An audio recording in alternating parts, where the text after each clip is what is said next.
Hi friends, ಎಲ್ರಿಗೂ ನಮಸ್ಕಾರ. ಶಾರದಾ ಧಾರಾವಾಹಿಯ ನಾಳಿನ ಸಂಚಿಕೆಯಲ್ಲಿ ಏನಾಗ್ತಿದೆ ಅಂತ ಫಾಸ್ಟ್ ಆಗಿ ನೋಡ್ಕೊಂಡು ಬರೋಣ ಬನ್ನಿ. ಈ ಧಾರಾವಾಹಿನಲ್ಲಿ ಸಿಕ್ಕಾಬಟ್ಟೆ ಟ್ವಿಸ್ಟ್ ಅನ್ನ ಕೊಡ್ತಾ ಇದ್ದಾರೆ. ಟ್ವಿಸ್ಟ್ ಮೇಲೆ ಟ್ವಿಸ್ಟ್ ಅಂತಾನೆ ಹೇಳ್ಬೋದು. ವಿಡಿಯೋ ಅಂತೂ ಸಿಕ್ಕಾಬಟ್ಟೆ ಇಂಟ್ರೆಸ್ಟಿಂಗ್ ಆಗಿದೆ ಫ್ರೆಂಡ್ಸ್. ವಿಡಿಯೋನ ಎಲ್ಲೂ ಕೂಡ ಸ್ಕಿಪ್ ಮಾಡಕ್ ಹೋಗ್ಬೇಡಿ, ಕೊನೆ ತನಕ ನೋಡಿ.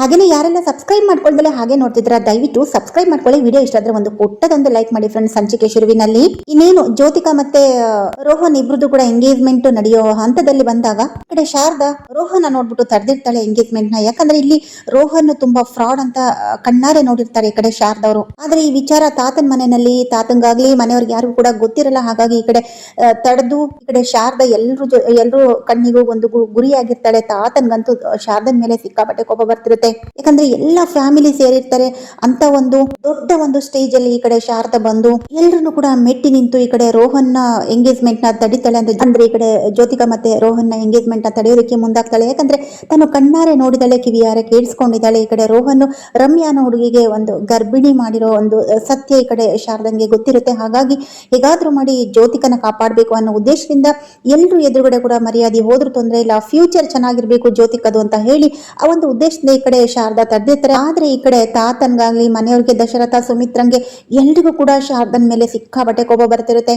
ಈ ಕಡೆ ರೋಹನ್ಗಂತೂ ಏನ್ ಮಾಡ್ಬೇಕು ಅಂತ ಗೊತ್ತಿರಲ್ಲ. ಅಯ್ಯಪ್ಪ, ಇಂಥ ಸಮಯದಲ್ಲಿ ಇವಳು ಬಂದು ಈ ರೀತಿ ಮಾಡ್ಬಿಟ್ಲಲ್ಲ ಅಂತ ಹೇಳ್ಬಿಟ್ಟು ವಿಲ ಅಂತ ಒದ್ದಾಡ್ತಿರ್ತಾರೆ. ಈ ಕಡೆ ರೋಹನ್ ಮಾಡಿರೋದು ತಪ್ಪೆ, ಆದ್ರೂ ಕೂಡ ತಾನು ತಪ್ಪಿತಸ್ಥ ಅಲ್ಲ, ತಾನು ಬಹಳ ಸಾಚ ಅನ್ನೋ ರೀತಿ ನಡ್ಕೋತಿರ್ತಾನೆ. ಅವರ ತಂದೆ ತಾಯಿದು ತಪ್ಪಲ್ಲ. ಯಾಕಂದ್ರೆ ತಂದೆ ತಾಯಿಗೆ ಗೊತ್ತಿಲ್ಲದೆ ಇವನು ಕೆಲವೊಂದು ಫ್ರಾಡ್ ಕೆಲಸನ ಮಾಡಿರ್ತಾರೆ ಹುಡುಗಿರ ವಿಷಯದಲ್ಲಿ. ಹಾಗಾಗಿ ಈ ಕಡೆ ತಂದೆ ತಾಯಿ ಕೂಡ ಆರ್ಗ್ಯುಮೆಂಟ್ ಮಾಡ್ತಿರ್ತಾರೆ. ಇಷ್ಟೆಲ್ಲ ಒಂದು ಸನ್ನಿವೇಶ ಆಗತ್ತೆ. ಈ ಕಡೆ ತಾತ ಅಂತೂ ಸಿಕ್ಕಾಬಟ್ಟೆ ಕೋಪ ಮಾಡ್ಕೋತಿರ್ತಾರೆ ಈ ಕಡೆ ಶಾರದನ್ ಮೇಲೆ. ಇನ್ನೇನು ರೋಹನ್ ಕೂಡ ತಾನು ಸಾಚ ಅನ್ನೋ ಮಟ್ಟಕ್ಕೆ ಬಂದು ಈ ಕಡೆ ಶಾರದನ್ಗೆ ಹೊಡಿಯೋಕೆ ಅಂತ ಬಂದ್ಬಿಡ್ತಾನೆ. ನನ್ನ ಬಗ್ಗೆ ಗೊತ್ತಿಲ್ದೇನೋ ಏನೇನೋ ಮಾತಾಡ್ತಿದ್ದೀರಲ್ಲ, ಹಾಗೆ ಹೀಗೆ ನಾನು ಎಂತನೋ ಅಂತ ಗೊತ್ತಾ, ನಾನು ನಮ್ಮ ಅಪ್ಪ ಅಮ್ಮ ಬೆಳೆಸಿರುವಂತ ಒಂದು ಕಲಿಸಿರುವಂತ ಸಂಸ್ಕಾರನ ಕಲ್ತು ಬೆಳೆದಿರೋನು, ಹಾಗೆ ಹೀಗೆ ಅಂತ ತನ್ನ ಬಗ್ಗೆ ತಾನೇ ಕೊಚ್ಕೊಂಡ್ರು ಕೂಡ ಈ ಕಡೆ ಶಾರದಾ ಏನ್ ಕಮ್ಮಿ ಇಲ್ಲ. ಹಾಗಿದ್ಮೇಲೆ ನಿನ್ಗೆ ಅಷ್ಟು ಸಂಸ್ಕಾರ ಇದ್ರೆ ಒಂದು ಹುಡುಗಿನ ಗರ್ಭಿಣಿ ಮಾಡ್ಬಿಟ್ಟು ಅವಳನ್ನ ನಡು ನೀರಲ್ಲಿ ಬಿಟ್ಬಿಟ್ಟು ಇನ್ನೊಂದು ಹುಡುಗಿ ಜೊತೆ ಎಂಗೇಜ್ಮೆಂಟ್ ಮಾಡ್ಕೊಂತಿದ್ಯಲ್ಲ, ನಿನ್ಗೆ ಸ್ವಲ್ಪನೂ ನಾಚಿಕೆ ಇಲ್ವಾ, ಮರ್ಯಾದೆ ಇಲ್ವಾ ಅಂತ ಹೇಳ್ಬಿಟ್ಟು ಈ ಕಡೆ ಶಾರದಾ ಅಂತೂ ರಾಜಾರೋಷವಾಗಿ ಕಿರ್ಚಿ ಹೇಳ್ತಿರ್ತಾಳೆ.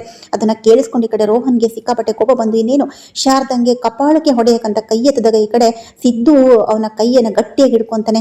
ಎಷ್ಟು ಧೈರ್ಯ ನಿನ್ಗೆ ನನ್ನ ಹೆಂಡತಿ ಮೇಲೆ ಕೈ ಮಾಡೋದಕ್ಕೆ, ಇನ್ನೊಂದ್ಸಲ ನನ್ನ ಹೆಂಡತಿ ಮೇಲೆ ಕೈ ಮಾಡೋದಕ್ಕೆ ಬಂದ್ರೆ ಈ ಕೈಯು ಎತ್ತಕ್ಕೂ ಇರಬಾರ್ದು, ಆ ರೀತಿ ಮಾಡ್ಬಿಡ್ತೀನಿ ಅಂತ ಹೇಳ್ಬಿಟ್ಟು ಈ ಕಡೆ ಸಿದ್ದು ಕೂಡ ಆವಾಜ್ ಹಾಕ್ತಾನೆ ಈ ಕಡೆ ರೋಹನ್ಗೆ. ಇದನ್ನೆಲ್ಲ ನೋಡ್ಬಿಟ್ಟು ತಾತನ್ಗೆ ಸತ್ಯ ಏನು ಗೊತ್ತಿರಲ್ಲ. ಹಾಗಾಗಿ ತಾತನ್ಗೆ ಇನ್ನೂ ಕೂಡ ಕೋಪ ನೆತ್ತಿಗೆ ಇರುತ್ತೆ. ತಾತ ಸಿದ್ದುಗೂ ಕೂಡ ಸುಮ್ಮನೆ ಇರು ಅಂತ ಹೇಳಿದಾಗ, ಅಲ್ಲ ತಾತ, ಇವನು ಸರಿ ಇಲ್ಲ ಅಂತ ನಮ್ಮ ಶಾರದವ್ರು ಹೇಳ್ತಿದ್ದಾರೆ, ನಮ್ಮ ಶಾರದವ್ರು ಯಾವತ್ತೂ ಕೂಡ ಸುಳ್ಳು ಹೇಳಲ್ಲ ಅಂತ ಹೇಳಿದಾಗ ಈ ಕಡೆ ಮುಚ್ಕೊಂಡಿರೋ ಸಾಕು, ನಿನ್ ಕಂಡಿದ್ದೀನಿ ನಿನ್ ಬುದ್ಧಿನ, ಹೆಂಡತಿ ಗುಲಾಮ ಅಂತ ಹೇಳ್ಬಿಟ್ಟು ಈ ಕಡೆ ತಾತ ಕೂಡ ಸಿದ್ದುಗೆ ಬೈತಾರೆ. ನೀವೆಷ್ಟೇ ಬೈರಿ ತಾತ, ತೊಂದರೆ ಇಲ್ಲ, ಹಾಗೆ ಹೀಗೆ ನಾನು ಬಂದಿರೋದು ಇಲ್ಲಿ ಕ್ಯಾಟ್ರಿಂಗ್ ಸರ್ವಿಸಿಗೆ ಊಟ ಕೊಡೋದಕ್ಕೆ ಬಂದಿದ್ದೀನಿ, ನನ್ನ ಕೆಲಸ ಅಷ್ಟೇ. ಆದ್ರೆ ನಾನು ಎಷ್ಟೇ ಆದ್ರೂ ಕೂಡ ನೀವು ಮನೆಯಿಂದ ಹೊರಗಡೆ ಹಾಕಿದ್ರು ಕೂಡ ನಾನು ನಿಮ್ಮ ಮನೆ ಮಗನೇ, ನಮ್ಮ ಮನೆ ಒಂದು ಹೆಣ್ಮಗಳಿಗೆ ಮೋಸ ಆಗ್ತಿರೋದು, ಅನ್ಯಾಯ ಆಗ್ತಿರೋದು ನಾನು ತಡಿತೀನಿ, ನನ್ನ ಹೆಂಡತಿನೂ ಕೂಡ ತಡಿತಾರೆ ಅಂತ ಹೇಳ್ಬಿಟ್ಟು ಈ ಕಡೆ ಶಾರದನ್ ಬಗ್ಗೆನೂ ಕೂಡ ಈ ಕಡೆ ಸಿದ್ದು ಅವ್ರು ಕೂಡ ಹೇಳ್ತಿರ್ತಾರೆ. ಆದ್ರೆ ಈ ಕಡೆ ಸುಮಿತ್ರಂಗಂತೂ ಸಿಕ್ಕಾಬಟ್ಟೆ ಶಾರದನ್ ಮೇಲೆ ಸಿಕ್ಕಾಬಟ್ಟೆ ಕೋಪ ಬರ್ತಿರುತ್ತೆ. ಯಾಕಂದ್ರೆ ಇಲ್ಲಿ ಸತ್ಯ ಯಾರಿಗೂ ಕೂಡ ಗೊತ್ತಿರಲ್ಲ ಶಾರದನ್ಗೆ ಬಿಟ್ರೆ. ಶಾರದಾ ಹೇಳಿರುವ ಮಾತು ಮಾತ್ರ ಸಿದ್ದು ಗೊತ್ತಿರುತ್ತೆ. ಶಾರದಾ ಅಷ್ಟು ಸುಲಭಕ್ಕೆ ಈ ತರ ಎಲ್ಲ ಮಾಡಲ್ಲ ಅನ್ನೋದು ಶಾರದನ್ ಮೇಲೆ ತುಂಬಾ ನಂಬಿಕೆ ಇರೋದ್ರಿಂದ ಶಾರದಾ ಹೇಳಿದೆ ಸರಿ ಅಂತ ಹೇಳ್ಬಿಟ್ಟು ಈ ಕಡೆ ಸಿದ್ದು ಕೂಡ ಶಾರದಾ ಪರವಾಗಿ ಇರ್ತಾರೆ. ಆದ್ರೆ ಸಿದ್ದು ಮತ್ತೆ ಶಾರದಾ ಪರವಾಗಿ ಯಾರು ಕೂಡ ಇರಲ್ಲ. ಇಲ್ಲಿ ಏನಾದ್ರೂ ಪ್ರೂಫ್ ಇದ್ರೆ ತೋರ್ಸು, ನೀನು ನಾನು ಒಂದು ಹುಡುಗಿಗೆ ಮೋಸ ಮಾಡಿದೀನಿ ಅಂತ ಹೇಳೋದಕ್ಕೆ ಏನಾದ್ರೂ ಪ್ರೂಫ್ ಇದೆ ಅಂತ ಈ ಕಡೆ ರೋಹನ್ ಕೇಳಿದಾಗ ಈ ಕಡೆ ರಮ್ಯಾ ಒಂದು ರೂಮ್ ಅಲ್ಲಿ ಲಾಕ್ ಆಗಿರ್ತಾಳೆ. ಇಲ್ಲಿ ಈ ಕಡೆ ಜ್ಯೋತಿಕಂಗೆ ರೋಹನ್ ಬಗ್ಗೆ ಎಲ್ಲ ಕೂಡ ವಿಷಯ ಗೊತ್ತಿದ್ರು ಕೂಡ ತಾನು ರೋಹನ್ ಜೊತೆನೆ ಮದ್ವೆ ಆಗ್ಬೇಕು ಅಂದ್ರೆ ಒಂದು ಆಸ್ತಿಗೋಸ್ಕರ, ತಾತನ ಆಸ್ತಿಗೋಸ್ಕರ ಈ ಕಡೆ ರೋಹನ್ ಜೊತೆ ಮದ್ವೆಗೆ ಒಪ್ಕೊಂಡಿರ್ತಾಳೆ. ಜ್ಯೋತಿಕಂಗೆ ರೋಹನ್ ಬಗ್ಗೆ ಎಲ್ಲ ಒಂದು ಹುಡುಗಿ ಗರ್ಭಿಣಿ ಆಗಿರೋದು ಕೂಡ ವಿಷಯ ಗೊತ್ತಿದ್ರು ಕೂಡ ತಾನು ಕೂಡ ಎಲ್ಲ ಸಹಿಸ್ಕೊಂಡು ಮದ್ವೆ ಆಗೋದಕ್ಕೆ ಒಪ್ಕೊಂಡಿರ್ತಾಳೆ. ಈ ಕಡೆ ಜ್ಯೋತಿಕಾ ಕೂಡ ಎಲ್ಲ ಒಪ್ಕೊಂಡಾದ್ಮೇಲೆ ಎಂಗೇಜ್ಮೆಂಟ್ ಮಾಡೋದಿಕ್ಕೆ ಕೂಡ ರೆಡಿ ಆಗಿರ್ತಾರೆ. ಅದಾದ ನಂತರ ಈ ಕಡೆ ಇನ್ನೇನು ಜ್ಯೋತಿಕಾ ಕೂಡ ಬಂದ್ಬಿಟ್ಟು ಶಾರದಂಗೆ ಬಾಯಿಗೆ ಬಂದಂಗೆ ತುಂಬಾ ಕ್ರೂರವಾಗಿ ಬೈತಾಳೆ ಅಂತಾನೆ ಹೇಳ್ಬೋದು. ಇನ್ನೊಂದ್ ಕಡೆ ರೋಹನ್ ಕೂಡ ಈ ಎಂಗೇಜ್ಮೆಂಟ್ ಬೇಡ ಅಪ್ಪ ಅಂತ ಹೇಳ್ಬಿಟ್ಟು ಅವರ ತಂದೆ ತಾಯಿಗೆ ಹೇಳಿದಾಗ, ಸರಿ ಆಯ್ತು, ಇಷ್ಟೆಲ್ಲ ಅವಮಾನ ಆದ್ಮೇಲೆ ನಾವು ಈ ಎಂಗೇಜ್ಮೆಂಟ್ ಮಾಡ್ಕೊಳ್ಳಲ್ಲ ಅಂತ ಹೇಳಿದಾಗ ಈ ಕಡೆ ತಾತ ಇನ್ನೇನು ರೋಹನ್ ತಂದೆ ತಾಯಿ ಕಾಲಿಗೆ ಬೀಳೋದು ಒಂದೇ ಬಾಕಿ. ಪಾಪ ವಯಸ್ಸಾದವರು, ಯಾಕಂದ್ರೆ ತಾತನ್ಗೆ ಗೊತ್ತಿರಲ್ಲ, ಅವರು ಎಲ್ಲ ರೋಹನ್ ಬಗ್ಗೆ ಗೊತ್ತಿರಲ್ಲ, ಎಲ್ಲ ಸತ್ಯ ಅಂತಾನೆ ಅನ್ಕೊಂಡಿರ್ತಾರೆ. ಯಾಕಂದ್ರೆ ರೋಹನ್ ತಂದೆ ತಾಯಿ ತುಂಬಾ ಒಳ್ಳೆಯವರು, ಆದ್ರೆ ರೋಹನ್ ಬಗ್ಗೆ ಗೊತ್ತಿರಲ್ಲ. ಹಾಗಾಗಿ ತಾತನು ಕೂಡ ರೋಹನ್ ತಂದೆ ತಾಯಿ ಮೇಲೆ ಇರುವ ಗೌರವಕ್ಕೋಸ್ಕರ ಈ ಕಡೆ ರೋಹನ್ ಜೊತೆ ಈ ಕಡೆ ಜ್ಯೋತಿಕನ ಎಂಗೇಜ್ಮೆಂಟ್ ಎಂಗೇಜ್ಮೆಂಟ್ ಮಾಡ್ಕೊಡೋದಕ್ಕೆ, ಮದುವೆ ಮಾಡೋದಕ್ಕೆ ಮುಂದಾಗಿರ್ತಾರೆ ಅಂತಾನೆ ಹೇಳ್ಬೋದು. ಹಾಗಾಗಿ ಎಷ್ಟೇ ಕೂಡ ರಿಕ್ವೆಸ್ಟ್ ಮಾಡಿದ್ರು ಕೂಡ ಈ ಕಡೆ ರೋಹನ್ ಕೂಡ ಒಪ್ಕೋತಿರಲ್ಲ. ಇಷ್ಟೆಲ್ಲ ಅವಮಾನ ಆದ್ಮೇಲೆ ನಾನು ಈ ಮದುವೆ ಮಾಡ್ಕೊಳ್ಳಲ್ಲ, ಎಂಗೇಜ್ಮೆಂಟ್ ಮಾಡ್ಕೊಳ್ಳಲ್ಲ ಅಂತ ಹೇಳ್ಬಿಟ್ಟು ಹೂವಿನ ಹಾರ ಎಲ್ಲ ತೆಗೆದು ಬಿಸಾಕ್ತಾರೆ. ಇನ್ನೊಂದ್ ಕಡೆ ಜ್ಯೋತಿಕಾ ಕೂಡ ಹೂವಿನ ಹಾರ ಎಲ್ಲ ತೆಗೆದ್ಬಿಟ್ಟು ಶಾರದನ ಮುಖದ ಮೇಲೆ ತೆಗೆದು ಬಿಸಾಕ್ತಿರ್ತಾಳೆ. ಯಾಕಂದ್ರೆ ಇಲ್ಲಿ ಜ್ಯೋತಿಕಾಗೂ ಕೂಡ ಕೋಪ ಬರ್ತಿರುತ್ತೆ. ಸಿಕ್ಕಾಬಟ್ಟೆ ಒಂದಷ್ಟು ಒಂದು ಜಗಳಗಳು ಕೂಡ ಆಗತ್ತೆ. ಇನ್ನೊಂದ್ ಕಡೆ ರೋಹನ್ನ ತಂದೆ ತಾಯಿ ನಮ್ಗಿಷ್ಟೆಲ್ಲ ಅವಮಾನ ಆದ್ಮೇಲೆ ನಾವಿಲ್ಲಿ ಇರೋದು ಸರಿಯಲ್ಲ, ಸರಿ ಹೊರಡೋಣ ಅಂತ ಹೇಳಿದಾಗ ಈ ಕಡೆ ತಾತ ಮತ್ತೆ ರಿಕ್ವೆಸ್ಟ್ ಮಾಡೋದಕ್ಕೆ ಶುರು ಮಾಡ್ತಾರೆ. ಈ ಕಡೆ ಸಿದ್ದು ತಾಯಿ ವಿಮಲಾ ಕೂಡ ನನ್ನ ಮಗ ಸೊಸೆ ಯಾವತ್ತೂ ಕೂಡ ತಪ್ಪು ಮಾಡೋರಲ್ಲ, ಅವ್ರೇನೋ ಹೇಳ್ತಾ ಇದಾರೆ ಅಂದ್ರೆ ಅದಕ್ಕೊಂದು ಅರ್ಥ ಇರುತ್ತೆ, ದಯವಿಟ್ಟು ಅರ್ಥ ಮಾಡ್ಕೊಳ್ಳಿ ಅಪ್ಪ ಅಂತ ಹೇಳ್ಬಿಟ್ಟು ತಾತನ್ಗೆ ಹೇಳಕ್ಕೆ ಕನ್ವಿನ್ಸ್ ಮಾಡಕ್ಕೆ ಟ್ರೈ ಮಾಡ್ತಾರೆ ವಿಮಲಾ ಅವರು. ಆದ್ರೂ ಕೂಡ ತಾತ ಯಾವುದು ಕೂಡ ಅರ್ಥ ಮಾಡ್ಕೊಳ್ಳೋಕೆ ರೆಡಿ ಇರಲ್ಲ. ನನ್ನ ಮೊಮ್ಮಗಳು ಜೀವನ ಹಾಳಾಗುತ್ತೆ, ದಯವಿಟ್ಟು ಅರ್ಥ ಮಾಡ್ಕೊಳ್ಳಿ, ಎಂಗೇಜ್ಮೆಂಟ್ನ ನಿಲ್ಸೋದು ಬೇಡ, ನಡೆಸಿ, ನನ್ನಿಂದ ಕೈ ತಪ್ಪಾಗಿದೆ, ನಮ್ಮ ಕಡೆಯಿಂದ ದಯವಿಟ್ಟು ಕ್ಷಮಿಸಿ, ಎಂಗೇಜ್ಮೆಂಟ್ನ ಮುರಿಯೋದು ಬೇಡ ಅಂತ ಹೇಳ್ಬಿಟ್ಟು ಈ ಕಡೆ ತಾತ ತುಂಬಾನೇ ರಿಕ್ವೆಸ್ಟ್ ಮಾಡ್ತಿರ್ತಾರೆ. ಕೊನೆಯದಾಗಿ ತಾತ ಯಾವ ಹಂತಕ್ಕೆ ರಿಕ್ವೆಸ್ಟ್ ಮಾಡ್ತಾರೆ ಅಂದ್ರೆ ರೋಹನ್ ಕಾಲಿಗೆ ಬೀಳೋದಿಕ್ಕೂ ಕೂಡ ರೆಡಿ ಆಗ್ತಾರೆ, ಕಣ್ಣೀರ್ ಹಾಕ್ಬಿಟ್ಟು. ಆ ಹಂತಕ್ಕೆ ಈ ಕಡೆ ತಾತ ತುಂಬಾನೇ ಕಣ್ಣೀರ್ ಹಾಕೊಂಡು ರಿಕ್ವೆಸ್ಟ್ ಮಾಡಿದ್ರು ಕೂಡ ರೋಹನ್ ಇದಕ್ಕೆ ಯಾವುದಕ್ಕೂ ಕೂಡ ಒಪ್ಕೊಂತಾ ಇರಲ್ಲ. ದಯವಿಟ್ಟು ಕ್ಷಮಿಸ್ಬಿಡಿ ಅಂತ ಹೇಳ್ಬಿಟ್ಟು. ಯಾಕಂದ್ರೆ ರೋಹನ್ ತಂದೆ ತಾಯಿ ಕೂಡ ಈ ಮದ್ವೆ ಇಷ್ಟ ಆಗಲ್ಲ, ಯಾಕಂದ್ರೆ ಇಷ್ಟೆಲ್ಲ ಆದ್ಮೇಲೆ ಬೇಡ ಅಂತ ಹೇಳ್ಬಿಟ್ಟು ಅವರು ಕೂಡ ಮರ್ಯಾದಿಸ್ತಾರೆ ಅಂತಾನೆ ಹೇಳ್ಬೋದು ರೋಹನ್ ತಂದೆ ತಾಯಿ. ಇಲ್ಲಿ ರೋಹನ್ ತಂದೆ ತಾಯಿದಾಗಿರ್ಬೋದು, ಶಾರದಾ ಸಿದ್ದು ಆಗಿರ್ಬೋದು, ತಾತನ ಮನೆಯವ್ರದಾಗ್ಲಿ ಯಾರ್ದು ಕೂಡ ತಪ್ಪಿರಲ್ಲ. ಇಲ್ಲಿ ತಪ್ಪಿರೋದು ಫ್ರಾಡ್ ರೋಹನ್ ಅಂತಾನೆ ಹೇಳ್ಬೋದು. ಅದಾದ ನಂತರ ಇನ್ನೇನು ಎಂಗೇಜ್ಮೆಂಟ್ ಮುರಿದು ಬೀಳತ್ತೆ. ಎಷ್ಟೇ ಕೂಡ ರಿಕ್ವೆಸ್ಟ್ ಮಾಡಿದ್ರು ಕೂಡ ರೋಹನ್ ತಂದೆ ತಾಯಿ ಒಪ್ಕೊಳ್ಳಲ್ಲ. ಹಾಗಾಗಿ ರೋಹನ್ ತಂದೆ ತಾಯಿ ಮಾತನ್ನ ರೋಹನ್ ಮೀರೋದಿಲ್ಲ. ಒಳಗೊಳಗೆ ಸಾವಿರಾರು ಕುತಂತ್ರಗಳನ್ನ ಮಾಡ್ತಾನೆ ಹೊರತು ಮೇಲ್ನೋಟಕ್ಕೆ ಒಂದು ಅಪ್ಪ ಅಮ್ಮಂಗೆ ಒಳ್ಳೆ ಮಗ ಅನ್ನೋ ತರ ನಡ್ಕೋತಿರ್ತಾರೆ. ಹಾಗಾಗಿ ಅಪ್ಪ ಅಮ್ಮ ಬೇಡ ಅಂದಮೇಲೆ ರೋಹನ್ ಕೂಡ ನಮ್ಮ ಅಪ್ಪ ಅಮ್ಮ ಹೇಗೆ ಹೇಳ್ತಾರೋ ಹಾಗೆ ಅಂತ ಹೇಳ್ಬಿಟ್ಟು ಎಂಗೇಜ್ಮೆಂಟ್ನ ಒಂದು ಮುರಿದು ಬಿದ್ದು ಆಮೇಲೆ ಅವರೆಲ್ಲರೂ ಕೂಡ ಹೋಗ್ತಾರೆ. ಇನ್ನೇನು ಛತ್ರದಿಂದ ಹೋಗ್ತಾರೆ. ಈ ಕಡೆ ಅವರು ಹೋಗ್ತಿರುವಾಗ ತಾತ ಕೆಳಗಡೆ ಕುಸ್ತು ಬಿದ್ದ್ಬಿಡ್ತಾರೆ, ತುಂಬಾ ಅಳ್ತಿರ್ತಾರೆ. ನನ್ನ ಮೊಮ್ಮಗಳು ಜೀವನ ಹಾಳಾಗೋಯ್ತು ಅಂತ ಹೇಳ್ಬಿಟ್ಟು ಮತ್ತೆ ಎದ್ದೊಳ್ತಾರೆ. ಸಿಕ್ಕಾಪಟ್ಟೆ ರೋಷದಲ್ಲಿರ್ತಾರೆ. ಶಾರದನ ಮೇಲೆ ಕೆಂಡ ಕಾರ್ತಿರ್ತಾರೆ, ಮತ್ತೆ ಸಿದ್ದು ಮೇಲಂತೂ ಇನ್ನೂ ಕೆಂಡ ಕಾರ್ತಿರ್ತಾರೆ. ಈ ಕಡೆ ತಾತ ಬಂದ್ಬಿಟ್ಟು ದಶರಥನ ಹತ್ರ ಬರ್ತಾರೆ. ನೋಡು ದಶರಥ, ಏನೆಲ್ಲ ಆಗ್ತಿತ್ತು, ಹೇಳೋ ತಡಿಯೋ, ಅವ್ರನ್ನ ಹೋಗು ಕರ್ಕೊಂಡ್ ಬಾರೋ ಅಂತ ಹೇಳ್ಬಿಟ್ಟು ಕಣ್ಣೀರ್ ಹಾಕ್ಬಿಟ್ಟು ಈ ಕಡೆ ತಾತನ ಪರಿಸ್ಥಿತಿ ಕಣ್ಣಲ್ಲಿ ನೋಡಕ್ಕಾಗಲ್ಲ, ಅಷ್ಟು ಒಂದು ಎಮೋಷನಲ್ ಆಗಿರುತ್ತೆ ಅಂತಾನೆ ಹೇಳ್ಬೋದು. ಈ ಕಡೆ ಜ್ಯೋತಿಕಾ ಅಂತೂ ಶಾರದನ ಮೇಲೆ ಸಿಕ್ಕಾಪಟ್ಟೆ ಕೋಪ ಬರ್ತಾರೆ. ಯಾವಳೆ ನೀನು, ನನ್ನ ಎಂಗೇಜ್ಮೆಂಟು ನಿಲ್ಸೋದಕ್ಕೆ ಅಂತಾನೆ ಬಂದಿದ್ಯಾ, ನಾನು ಚೆನ್ನಾಗಿರೋದು ನಿನಗೆ ಇಷ್ಟ ಇಲ್ಲ, ಹಾಗೆ ಹೀಗೆ ಅಂತ ಹೇಳ್ಬಿಟ್ಟು ಬಾಯಿಗೆ ಬಂದಂಗೆ ಬೈದ್ರು ಕೂಡ ಈ ಕಡೆ ಶಾರದಾ ಮಾತ್ರ ಅಲ್ಲ ಜ್ಯೋತಿಕಾ, ನಾನು ನಿನ್ನ ಒಳ್ಳೇದಕ್ಕೆ ಇದೆಲ್ಲ ಮಾಡಿರೋದು, ಅವ್ನು ಸರಿ ಇಲ್ಲ, ಅವನೊಂದು ಹುಡುಗಿಗೆ ಗರ್ಭಿಣಿ ಮಾಡಿದ್ದಾನೆ, ಹಾಗೆ ಹೀಗೆ ಅಂತ ಎಷ್ಟೇ ಹೇಳಿದ್ರು ಕೂಡ ನೀನು ಹೇಳ್ತಿರೋದೆಲ್ಲ ಸುಳ್ಳು ಅಂತ ಹೇಳ್ಬಿಟ್ಟು ಈ ಕಡೆ ಜ್ಯೋತಿಕಾ ಕೂಡ ಅವಳಿಗೆ ಹೊಡಿಯೋಕ್ಕಂತ ಹೋಗ್ತಿರ್ತಾಳೆ. ಇನ್ನೊಂದು ಕಡೆ ಈ ಪಾರಿಜಾತ, ಅವಳಂತೂ ಗೊತ್ತಲ್ವಾ ಕುತಂತ್ರಿ ಅಂತಾನೆ ಹೇಳ್ಬೋದು, ಜ್ಯೋತಿಕನ ಚೇಳ ಅಂತಾನೆ ಹೇಳ್ಬೋದು. ಈ ಕಡೆ ಪಾರಿಜಾತಂಗೆ ಸಿಕ್ಕಿದೆ ಚಾನ್ಸು ಅಂತ ಹೇಳ್ಬಿಟ್ಟು ಶಾರದಂಗಂತೂ ಸಿಕ್ಕಾಬಟ್ಟೆ ಕೆಟ್ಟದಾಗಿ ಹೀನಮಾನವಾಗಿ ಒಂದು ಹೀಯಾಳ್ತಿರ್ತಾಳೆ, ಬೈತಿರ್ತಾಳೆ, ಬಾಯಿಗೆ ಬಂದಂಗೆ ಬೈತಿರ್ತಾಳೆ.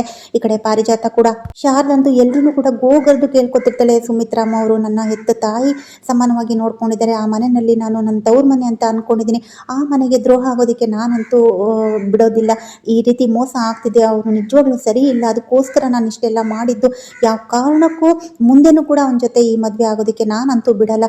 ನೀವು ಇವತ್ತು ಮದುವೆ ಎಂಗೇಜ್ಮೆಂಟು ನಿಂತಿರ್ಬೋದು, ಇನ್ನೊಮ್ಮೆ ಅವ್ರ ಜೊತೆ ನೀವು ಮಾತಾಡಿ ಮತ್ತೆ ಸರಿ ಮಾಡಿಕೊಂಡು ಮತ್ತೆ ಜ್ಯೋತಿಕನ್ಗೆ ಅವ್ನು ರೋಹನ್ಗೆ ಕೊಟ್ಟು ಮದುವೆ ಮಾಡಬೇಕು ಅಂತಿದ್ರೆ ಅದಕ್ಕೆ ನಾನಂತೂ ಒಪ್ಪಲ್ಲ, ನಾನಂತೂ ಅದಕ್ಕೆ ಅವಕಾಶ ಕೊಡಲ್ಲ. ನಾನು ಮದುವೆ ಆಗೋದಕ್ಕೂ ಜ್ಯೋತಿಕಾ ರೋಹನ್ನ ಮದುವೆ ಆಗೋದಕ್ಕೆ ನಾನು ಯಾವ ಕಾರಣಕ್ಕೂ ಬಿಡೋದಿಲ್ಲ, ಮತ್ತೆ ತಡಿತೀನಿ ಅಂತ ಹೇಳ್ಬಿಟ್ಟು ಈ ಕಡೆ ಶಾರದಾ ಕೂಡ ಜೋರಾಗಿ ಅಳ್ತಾ ಹೇಳ್ತಿರ್ತಾಳೆ. ಯಾಕಂದ್ರೆ ಇಲ್ಲಿ ಕಂಪ್ಲೀಟ್ ಆಗಿ ಶಾರದನ್ಗೆ ಗೊತ್ತಿರುತ್ತೆ ರೋಹನ್ನ ಸತ್ಯ ಏನು ಅಂತ. ಅಷ್ಟರಲ್ಲಿ ಈ ಕಡೆ ಸುಮಿತ್ರನ್ಗೆ ಏನಾಗುತ್ತೋ ಗೊತ್ತಿಲ್ಲ. ಯಾಕಂದ್ರೆ ಈ ಕಡೆ ಸುಮಿತ್ರನ್ಗೆ ಏನಾಗುತ್ತೋ ಗೊತ್ತಿಲ್ಲ, ಈ ಕಡೆ ಶಾರದಾ ಹೇಳಿರೋದೆಲ್ಲ ಸುಳ್ಳು ಅಂತ ಅನ್ಕೊಂಡು ಸೀದಾ ಶಾರದನ ಹತ್ರ ಬರ್ತಾರೆ. ಶಾರದನ್ಗೆ ಕೈ ಬೀಸಿ ಸಿಕ್ಕಾಪಟ್ಟೆ ಹೊಡಿತಾರೆ, ಕಪ್ಪಾಳಕ್ಕೆ ಪೈಡ್ ಅಂತ ಹೊಡಿತಾರೆ. ಶಾರದಾ ಸುಮಿತ್ರ ಅವ್ರು ಹೊಡೆದ್ರು ಕೂಡ ಏನು ಕೂಡ ತಡೆಯಲ್ಲ, ಎಷ್ಟು ಬೇಕಾದ್ರೆ ಹೊಡಿರಿ, ಆದರೆ ಈ ಮದುವೆ ಆಗೋದಕ್ಕೆ ನಾನಂತೂ ಬಿಡೋದಿಲ್ಲ ಅಂತ ಹೇಳಿದಾಗ ಈ ಕಡೆ ಸಿಕ್ಕಾಪಟ್ಟೆ ಬೈತಾರೆ. ನಿನ್ನನ್ನು ನಾನು ಸ್ವಂತ ಮಗಳು ಥರ ಅಂದ್ಕೊಂಡಿದ್ದೆ, ಅಷ್ಟು ಪ್ರೀತಿ ಕೊಟ್ಟೆ, ಇವತ್ತು ನನ್ನ ಮಗಳು ಜೀವನನ ಹಾಳು ಮಾಡಕ್ಕೆ ಬಂದಿದ್ಯಾ, ನನ್ನ ನಂಬಿಕೆಗೆ ನೀನು ದ್ರೋಹ ಮಾಡಿದ್ಯಾ ಅಂತ ಈ ಕಡೆ ಸುಮಿತ್ರ ಹೇಳಿದಾಗ ಇಷ್ಟೊತ್ತು ತಾತ ಆಗಲಿ ಜ್ಯೋತಿಕಾ ಆಗಲಿ ಮನೆಯವರೆಲ್ಲರೂ ಕೂಡ ಪಾರಿಜಾತ ಆಗಲಿ ಯಾರೇ ಬೈದರೂ ಕೂಡ ಈ ಕಡೆ ಶಾರದನ್ಗೆ ಅಷ್ಟು ನೋವಾಗ್ತಿರಲಿಲ್ಲ. ಇವತ್ತು ಸುಮಿತ್ರ ಅವರೇ ಖುದ್ದಾಗಿ ಬಂದು ಕಪಾಳ ಕೊಡಿದ್ಬಿಟ್ಟು ತುಂಬಾನೇ ಖಾರವಾಗಿ ಮಾತಾಡ್ತಾರೆ, ತುಂಬಾನೇ ಕ್ರೂರತನದಿಂದ ಮಾತಾಡ್ತಾರೆ. ಯಾಕಂದ್ರೆ ಸುಮಿತ್ರನ್ಗೆ ಗೊತ್ತಿರಲ್ಲ ಸತ್ಯ ಏನು ಅಂತ, ನಿಜಾಂಶ ಏನು ಅಂತ ಗೊತ್ತಿರಲ್ಲ. ಹಾಗಾಗಿ ಶಾರದನ್ಗೆ ಸಿಕ್ಕಾಪಟ್ಟೆ ಬಾಯಿಗೆ ಬಂದಂಗೆ ಬೈದು ಹೊಡಿತಾರೆ. ಆಗ ತುಂಬಾ ನೋವು ಪಡ್ತಾಳೆ ಈ ಕಡೆ ಶಾರದಾ ಅಂತೂ. ಇನ್ನೊಂದ್ ಕಡೆ ಈ ಮುರಳಿ ಮಗಳು ಅಂದ್ರೆ ಮುರಳಿ ವೈದೇಹಿ ಮಗಳು ಕೂಡ ಆ ಮದ್ವೆಗೆ ಬಂದಿರ್ತಾರೆ. ಮುರಳಿ ಮತ್ತೆ ಮುರಳಿ ಮಗಳು ಕೂಡ ಅಂದ್ರೆ ವೈದೇಹಿ ಮಗಳು ಕೂಡ ಅಲ್ಲೇ ನಿಂತಿರ್ತಾರೆ. ಈ ಕಡೆ ಮುರಳಿ ಮಗಳು ತುಂಬಾ ಒಳ್ಳೆಯವಳು ಅಂತಾನೆ ಹೇಳ್ಬೋದು. ಮುರಳಿ ವೈದೇಹಿ ಮಗಳು ಅವಳು ಕೂಡ ಶಾರದವರು ತುಂಬಾ ಒಳ್ಳೆಯವರು. ಶಾರದವರು ಹೇಳೋದ್ರಲ್ಲಿ ಯಾವುದೇ ಕೂಡ ತಪ್ಪಿಲ್ಲ ಅನ್ಸಿದೆ, ಇದರಲ್ಲಿ ಏನೋ ಒಂದು ಸತ್ಯ ಇದೆ ಅಂತ ಹೇಳಿದಾಗ ಈ ಕಡೆ ಮುರಳಿ ಸುಮ್ಮನೆ ಬಾಯಿ ಮುಚ್ಕೋ, ಇವ್ರ ವಿಷಯದಲ್ಲಿ ನಾವು ತಲೆ ಹಾಕೋದ್ ಬೇಡ ಹಾಗೆ ಅಂತ ಈ ಕಡೆ ಮುರಳಿ ಕೂಡ ಈ ಕಡೆ ಅವಳ ಒಂದು ಮಗಳ ಬಾಯಿಯನ್ನ ಕೂಡ ಮುಚ್ಚಿಸ್ತಾರೆ. ಇನ್ನೇನು ಎಲ್ಲ ಕೂಡ ಜಗಳ ಆಗ್ತಿರುತ್ತೆ. ಈ ಕಡೆ ವಿಮಲಾ ಕೂಡ ಶಾರದಾ ಮತ್ತೆ ಸಿದ್ದುಗೆ ಹೇಳ್ತಾರೆ, ಎಲ್ಲ ಬಿಟ್ಬಿಡು, ಏನಾದ್ರೂ ಮಾಡ್ಕೊಂಡ್ಲಿ ಇವರು ಅಂತ ಹೇಳ್ಬಿಟ್ಟು ಈ ಕಡೆ ವಿಮಲಾ ಕೂಡ ಸಿದ್ದು ಮತ್ತೆ ಶಾರದನ್ಗೆ ಹೇಳ್ತಿರ್ತಾರೆ, ನಾನು ಹಾಗಾಗೋದಕ್ಕೆ ಸುಮ್ಮನೆ ಇರೋದಕ್ಕೆ ನಾನು ಬಿಡಲ್ಲ, ಈ ಮದುವೆ ಆಗೋದಕ್ಕೆ ನಾನು ಬಿಡಲ್ಲ. ರೋಹನ್ ಸರಿ ಇಲ್ಲ, ರಮ್ಯಾ ಅನ್ನೋ ಹುಡುಗಿನ ಗರ್ಭಿಣಿ ಮಾಡ್ಬಿಟ್ಟು ಅವಳಿಗೆ ಮೋಸ ಮಾಡ್ಬಿಟ್ಟು ಜ್ಯೋತಿಕನ ಮದುವೆ ಆಗೋದಕ್ಕೆ ಹೊರಟಿದ್ದಾನೆ. ಇನ್ನೊಮ್ಮೆ ಜ್ಯೋತಿಕನ್ಗೂ ಕೂಡ ಮೋಸ ಮಾಡಲ್ಲ ಅನ್ನೋದು ಯಾವ ಗ್ಯಾರಂಟಿ? ನಮ್ಮ ಮನೆ ಹುಡುಗಿ ಇವಳಿಗೆ ನಾನು ಮೋಸ ಆಗೋದಕ್ಕೆ ನಾನು ಬಿಡಲ್ಲ, ಅವನ ಜೊತೆ ಮದುವೆ ಆಗೋದಕ್ಕೆ ನಾನು ಒಪ್ಕೊಳ್ಳಲ್ಲ, ಅವನೊಬ್ಬ ಗೋಮುಖ ವ್ಯಾಘ್ರ ಅಂತ ಹೇಳ್ಬಿಟ್ಟು ಈ ಕಡೆ ಶಾರದಾ ಕಿರ್ಚಿ ಹೇಳಿದ್ರು ಕೂಡ ಯಾರಿಗೂ ಕೂಡ ಮನೆಯವ್ರಿಗೆ ಯಾರಿಗೂ ಕೂಡ ಅರ್ಥನೇ ಆಗ್ತಿರಲ್ಲ ತಾತನ ಮನೆಯವ್ರಿಗೆ ಅಂತಾನೆ ಹೇಳ್ಬೋದು. ಈ ಕಡೆ ದಶರಥ ಕೂಡ ತುಂಬಾ ಒಂದ್ ಸ್ವಲ್ಪ ರಿಕ್ವೆಸ್ಟ್ ಆಗಿ ಮಾತಾಡ್ಕೊತಿರ್ತಾರೆ, ಅಲ್ಲ ಶಾರದಾ ಏನೇ ಇದ್ರು ನಮ್ಮ ಹತ್ರ ಬಂದು ಹೇಳ್ಬೋದಾಗಿತ್ತು, ಈ ಒಂದು ಹಂತಕ್ಕೆ ಬಂದ್ಮೇಲೆ ಇಲ್ಲಿ ಬಂದು ಎಲ್ಲರೂ ಫ್ಯಾಮಿಲಿ ಮುಂದೆ ಹೇಳೋ ಅವಶ್ಯಕತೆ ಏನಿತ್ತು ಅಂತ ಹೇಳಿದಾಗ ನನಗೂ ಗೊತ್ತಿರಲಿಲ್ಲ. ನಾನು ಕೂಡ ರೋಹನ್ನ ಇವತ್ತೇ ನೋಡಿದ್ದು, ರೋಹನ್ನೇ ಜ್ಯೋತಿಕನ್ ಜೊತೆ ಎಂಗೇಜ್ಮೆಂಟ್ ಆಗ್ತಿರೋದು ಅಂತ ನನಗೆ ಇವತ್ತೇ ನೋಡಿದ್ದು, ಮೊದಲೇ ಗೊತ್ತಿದ್ರೆ ಖಂಡಿತವಾಗ್ಲೂ ನಿಮಗೆ ಹೇಳ್ತಿದ್ದೆ ಅಂತ ಹೇಳ್ಬಿಟ್ಟು ಈ ಕಡೆ ಶಾರದಾ ಎಲ್ಲ ರೀತಿಯಿಂದ ಬಿಡಿಸಿ ಹೇಳಿದ್ರು ಕೂಡ ಯಾರು ಕೂಡ ಅರ್ಥ ಮಾಡ್ಕೊಳ್ಳುವ ಮನಸ್ಥಿತಿನಲ್ಲಿ ಇರಲ್ಲ ಅಂತಾನೆ ಹೇಳ್ಬೋದು. ಈ ಕಡೆ ತಾತ ಅಂತೂ ನಮ್ಮ ಜೀವನದಲ್ಲಿ ನಾನು ಸಾಯೋ ತನಕ ನಿಮ್ಮಿಬ್ರು ಮುಖನ ನೋಡೋದಕ್ಕೆ ನನಗೆ ಇಷ್ಟ ಇಲ್ಲ, ಥೂ ನಿನ್ ಜನ್ಮಕ್ಕಷ್ಟು ಬೆಂಕಿ ಹಾಕ, ಮೊದಲು ಇಲ್ಲಿಂದ ತೊಲಗಿ ಅಂತ ಹೇಳ್ಬಿಟ್ಟು ತಾತ ಕಿರ್ಚಿ ಹೇಳ್ತಿರ್ತಾರೆ. ಇನ್ನೊಂದ್ ಕಡೆ ಸುಮಿತ್ರಾ ಮತ್ತೆ ಬರ್ತಾರೆ, ಅಲ್ಲ ಕಣೆ ನನ್ನ ಮಗಳಿಗೆ ಬಾಳ್ ಕೊಡು ಅಂತ ಕೇಳ್ಕೊಂಡೆ, ಅವತ್ತು ಬಾಳ್ ಕೊಡ್ತಿ ಅಂತ ಭರವಸೆ ಕೊಟ್ಬಿಟ್ಟು ಇವತ್ತು ಮತ್ತೆ ನನ್ನ ಮಗಳು ಜೀವನನ ಹಾಳು ಮಾಡ್ಬಿಟ್ಟಿಯಲ್ಲೇ ಕ್ರೂರಿ ಮೃಗಿ, ನೀನು ಮೃಗ ಕಣೆ, ನೀನು ಮನುಷ್ಯ ಅಲ್ಲ ಮೃಗ ನೀನು ಅಂತ ಹೇಳ್ಬಿಟ್ಟು ಈ ಕಡೆ ಸುಮಿತ್ರಾ ಅವರು ಈ ಕಡೆ ಶಾರದನ್ಗೆ ತುಂಬಾ ಒಂಥರ ಬಹಳ ನೋವಾಗೋ ರೀತಿ ಕೂಡ ಮಾತಾಡ್ತಿರ್ತಾರೆ. ಯಾರ್ದು ಮನಸ್ಥಿತಿ ಕೂಡ ಸರಿ ಇರಲ್ಲ, ಯಾಕಂದ್ರೆ ಇಷ್ಟೊಂದು ದೊಡ್ಡ ಮಟ್ಟದಲ್ಲಿ ಒಂದು ಫ್ಯಾಮಿಲಿ ಎಲ್ಲ ಸೇರಿದ್ದಾಗ ಈ ಒಂದು ಅವಮಾನ ಆಯ್ತಲ್ಲ ಅಂತ ಹೇಳ್ಬಿಟ್ಟು ಎಲ್ಲರೂ ಕೂಡ ನೊಂದಿರ್ತಾರೆ ಅಂತಾನೆ ಹೇಳ್ಬೋದು. ಹಾಗಾಗಿ ಎಲ್ಲ ಕೋಪವನ್ನ ಈ ಕಡೆ ಶಾರದಾ ಮತ್ತೆ ಸಿದ್ದು ಮೇಲೆ ತೀರ್ಸ್ಕೊತಿರ್ತಾರೆ, ಜಾಸ್ತಿ ಶಾರದನ್ ಮೇಲೆ ತೀರ್ಸ್ಕೊತಿರ್ತಾರೆ ಎಲ್ರು ಕೂಡ. ಸೊ ಇಷ್ಟೆಲ್ಲ ಆಗುತ್ತೆ. ತಾತ ಕೊನೆಯದಾಗಿ ಒಂದು ಮಾತು ಕೇಳ್ತಾರೆ ಈ ಕಡೆ ಶಾರದನ, ರೋಹನ್ ಮೋಸ ಮಾಡ್ತಿದ್ದಾನೆ ಅಂತ ಹೇಳ್ದಿಯಲ್ಲ, ನಿನ್ನ ಹತ್ರ ಏನಾದ್ರೂ ಪ್ರೂಫ್ ಇದೆಯಾ ಅಂತ ಹೇಳ್ಬಿಟ್ಟು ಈ ಕಡೆ ಶಾರದನ ಹತ್ರ ಕೇಳ್ಬಿಡ್ತಾರೆ.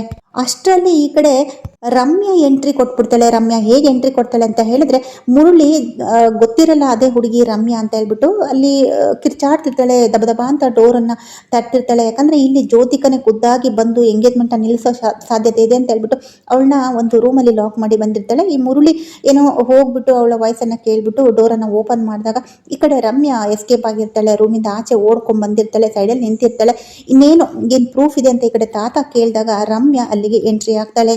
ಈ ಕಡೆ ತಾತ ನಿನ್ನ ಹತ್ರ ಏನ್ ಸಾಕ್ಷಿ ಇದೆ ಅಂತ ಈ ಕಡೆ ಶಾರದನ ಹತ್ರ ಕೇಳಿದಾಗ ರಮ್ಯಾ ಅವರು ಇಲ್ಲೇ ಇದ್ದಾರೆ ಅನ್ನೋದು ಕೂಡ ಈ ಕಡೆ ಶಾರದನ್ಗೂ ಕೂಡ ಗೊತ್ತಿರಲ್ಲ ಅಂತಾನೆ ಹೇಳ್ಬೋದು. ಆದ್ರೆ ಈ ಕಡೆ ರಮ್ಯಾ ಇಲ್ಲೇ ಇರ್ತಾಳೆ ಅನ್ನೋದು ಶಾರದನ್ಗೂ ಕೂಡ ಗೊತ್ತಿರಲ್ಲ, ಯಾರಿಗೂ ಕೂಡ ಗೊತ್ತಿರಲ್ಲ. ಈ ಕಡೆ ರೋಹನ್ಗೆ ಮತ್ತೆ ಜ್ಯೋತಿಕಂಗೆ ಇಬ್ಬರಿಗೆ ಕೂಡ ಗೊತ್ತಿರುತ್ತೆ. ಸೊ ಇಷ್ಟೆಲ್ಲ ಆಗತ್ತೆ. ಇದಾದ ನಂತರ ಈ ಕಡೆ ಇನ್ನೇನು ತಾತ ಪ್ರಶ್ನೆ ಮೇಲೆ ಪ್ರಶ್ನೆ ಮಾಡ್ತಿರ್ತಾರೆ, ಇಷ್ಟೆಲ್ಲ ಮಾತಾಡ್ತಿದ್ದೀರಾ, ನನ್ನ ಹತ್ರ ಏನ್ ಪ್ರೂಫ್ ಇದೆ ಅಂತ ಹೇಳಿದಾಗ ಅಲ್ಲಿಗೆ ರಮ್ಯಾ ಎಂಟ್ರಿ ಕೊಟ್ಟಾಗ ಈ ಕಡೆ ಶಾರದಾ ಈ ಕಡೆ ತಿರುಗಿ ನೋಡಿದಾಗ ರಮ್ಯಾ ಬರ್ತಾಳೆ. ಸಿಕ್ಕಾಪಟ್ಟೆ ಖುಷಿ ಆಗುತ್ತೆ ಶಾರದಂಗೆ, ಯಾಕಂದ್ರೆ ನೀನು ಎಲ್ಲ ಸತ್ಯ ಕೂಡ ರಮ್ಯಾ ಬಾಯಿ ಬಿಡ್ತಾಳಲ್ವಾ, ಹಾಗಾಗಿ ತಾತ ನಾನು ಎಲ್ಲ ಸತ್ಯವನ್ನ ಹೇಳ್ತೀನಿ, ಎಲ್ಲ ಪ್ರೂಫ್ ಅನ್ನ ಕೊಡ್ತೀನಿ ಅಂತ ಈ ಕಡೆ ಶಾರದಾ ಹೇಳೇ ಬಿಡ್ತಾಳೆ. ಆಗ ಮನೆಯವರೆಲ್ರಿಗೂ ಕೂಡ ಶಾಕ್ ಆಗುತ್ತೆ, ಎಲ್ಲ ಪ್ರೂಫ್ ಅನ್ನ ಕೊಡ್ತೀನಿ ಅನ್ನೋದಕ್ಕೆ ಏನಪ್ಪ ಇದು ಕತೆ ಅಂತ ಹೇಳ್ಬಿಟ್ಟು ಎಲ್ರು ಕೂಡ ಕಕ್ಕಾಬಿಕ್ಕಿಯಾಗಿ ನೋಡ್ತಿರ್ತಾರೆ. ಅಲ್ಲಿಗೆ ರಮ್ಯಾ ಬಂದು ಈ ಕಡೆ ಶಾರದನ ಪಕ್ಕ ನಿಂತ್ಕೋತಾರೆ. ಶಾರದನ ಕೈ ಹಿಡ್ಕೊಂಡು ತಾತನ ಮುಂದೆ ನಿಲ್ಲಿಸ್ತಾರೆ, ಇವಳೆ ರಮ್ಯಾ ಅಂತ ಹೇಳ್ಬಿಟ್ಟು. ಆಗ ಈ ರಮ್ಯನ ನೋಡ್ಬಿಟ್ಟು ಎಲ್ಲರೂ ಕೂಡ ಫುಲ್ಲು ಶಾಕಲ್ಲಿ ಇರ್ತಾರೆ ತಾತನ ಮನೆಯವರು. ಸೊ ಇಲ್ಲಿಗೆ ಈ ಒಂದು ವಿಡಿಯೋ ಸಂಚಿಕೆ ಮುಕ್ತಾಯಗೊಳ್ಳುತ್ತೆ. ನೋಡೋಣ ನಾಳಿನ ಸಂಚಿಕೆಯಲ್ಲಿ ಕಂಪ್ಲೀಟ್ ಆಗಿ ರೋಹನ್ ಬಣ್ಣ ಬಯಲು ಮಾಡ್ತಾಳ ಈ ಕಡೆ ರಮ್ಯಾ. ಶಾರದಾ ಮಾಡಿರೋ ಒಂದು ಒಳ್ಳೆ ಕೆಲಸಕ್ಕೆ ಎಲ್ಲರೂ ಕೂಡ ಶಾರದಂಗೆ ಋಣಿ ಆಗ್ತಾರ ತಾತನ ಮನೆಯವರು. ಶಾರದನ ತಾತ ಮತ್ತೆ ಸುಮಿತ್ರಾ ಎಲ್ಲರೂ ಕೂಡ ಕ್ಷಮಿಸಿ ಮನೆಗೆ ಕರ್ಕೋತಾರ. ಮನೆಯವರೆಲ್ಲರೂ ಕೂಡ ಶಾರದನ್ಗೆ ಕ್ಷಮೆ ಕೇಳ್ತಾರ. ಎಲ್ಲವನ್ನು ಕೂಡ ನಾವು ನಾಳಿನ ಸಂಚಿಕೆಯಲ್ಲಿ ಕಾದು ನೋಡ್ಬೇಕಾಗುತ್ತೆ. ಫ್ರೆಂಡ್ಸ್, ಇಲ್ಲಿಗೆ ಈ ಒಂದು ವಿಡಿಯೋ ಸಂಚಿಕೆ ಮುಕ್ತಾಯಗೊಳ್ಳುತ್ತೆ. ನಾಳಿನ ಸಂಚಿಕೆಯಲ್ಲಿ ಭೇಟಿ ಆಗೋಣ. ಅಲ್ಲಿವರೆಗೂ keep watching and take care. By friends.